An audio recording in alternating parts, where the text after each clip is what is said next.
The take-home news for American state citizens is that no member of the Bar Association can occupy any public office associated with you, nor your state on the land, nor the continental United States in general.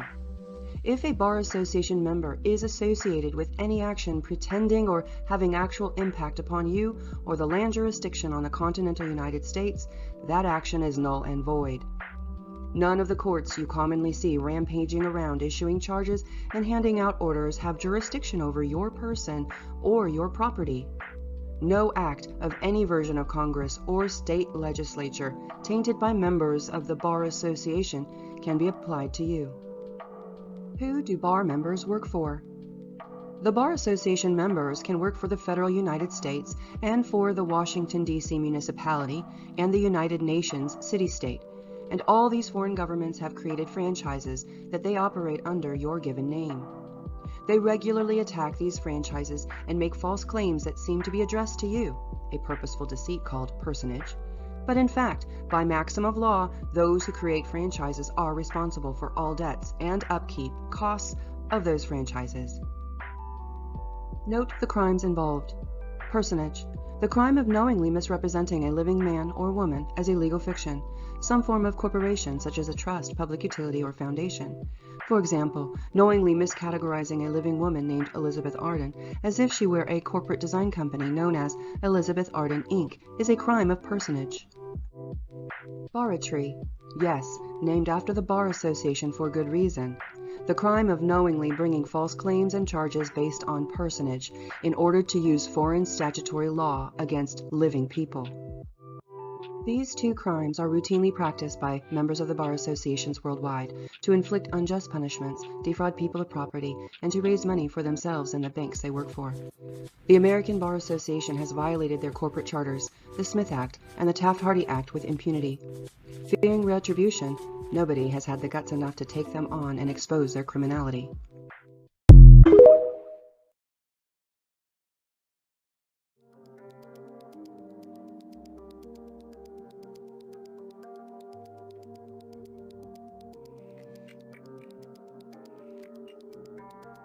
Where the big confusion starts. There are living people born on the land of the 50 states united, who are civilian inhabitants of the organic states known to be birthright citizens of the continental United States. People who are owed all the guarantees of the Constitution, a republican form of government, and full enjoyment of their natural rights. There are living people who were either born in federal territories or who are defined as federal United States citizens by default, contract, or treaty, who operate under the international jurisdiction of the sea as part of a democracy.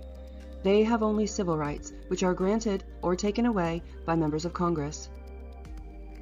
There are legal fiction persons, millions of them named after living American state citizens, all routinely called U.S. citizens or United States citizens. We have the actual organic states, and we have the states and states that only exist on paper. We have actual people who are citizens or citizens, and we have all sorts of legal fiction entities that are being passed off as citizens, and you asleep at the wheel.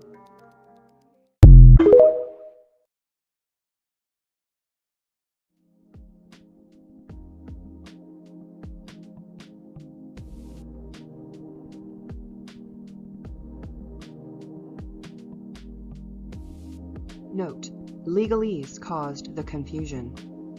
Only people can be American state citizens. Living people have appellations, not names. Only things have names. Also, living people have autographs. Only corporate officers have signatures. Also in law, people are either described as, for example, John Quincy of the House of Adams, or denoted by the use of all small letters, as in John Quincy Adams. This doesn't agree with what you've been taught to think and do and say, but it is of vital importance to know. In legal parlance, the style in which a name is written tells lawyers what it is. Legal styles of names. A name, appellation, of a living man or woman is written in all small letters, John Quincy Adams.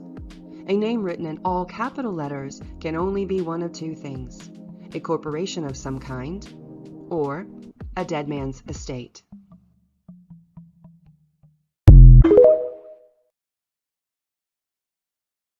Right now I'm going to just read a quote from Edward Mendell House. and what he had to say in a private meeting with Woodrow Wilson, president between 1913 and 1921, from the private papers of Woodrow Wilson. Quote, "Very soon, every American will be required to register their biological property in a national system designed to keep track of the people, and that will operate under the ancient system of pledging. By such methodology, we can compel people to submit to our agenda, which will affect our security as chargeback for our fiat paper currency. Every American will be forced to register or suffer not being able to work and earn a living. They will be our chattel, and we will hold the security interest over them forever by operation of law merchant under the scheme of secured transactions. Americans, by unknowingly or unwittingly delivered the bills of lading to us, will be rendered bankrupt and insolvent, forever to remain economic slaves through taxation secured by their pledges. They will be stripped of their rights and given commercial value designated to keep us a profit that will be none the wiser. For not one man in a million could ever figure out our plans, and if by accident one or two would figure it out, we have in our arsenal plausible deniability. After all, this is the only logical way to fund government, by floating liens and debt to the registrants in the form of benefits and pledges. This will inevitably reap us huge profits beyond our wildest of expectations and leave every American a contributor to this fraud, which we will call social insurance.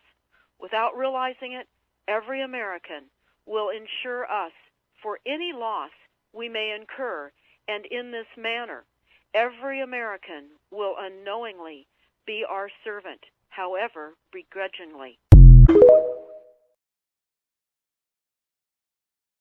The people will become helpless without any hope for their redemption, and we will employ the high office of the President as our dummy corporation to foment this plot against America.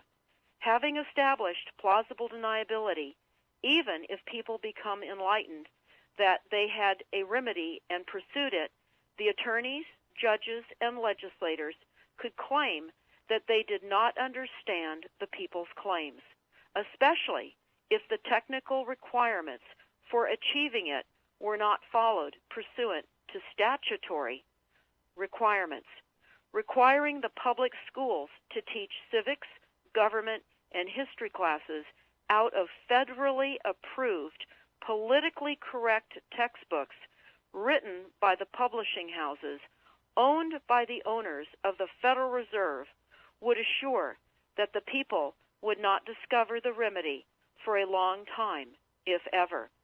I would recommend that everyone read Fruit from a Poisonous Tree by Melvin Stamper.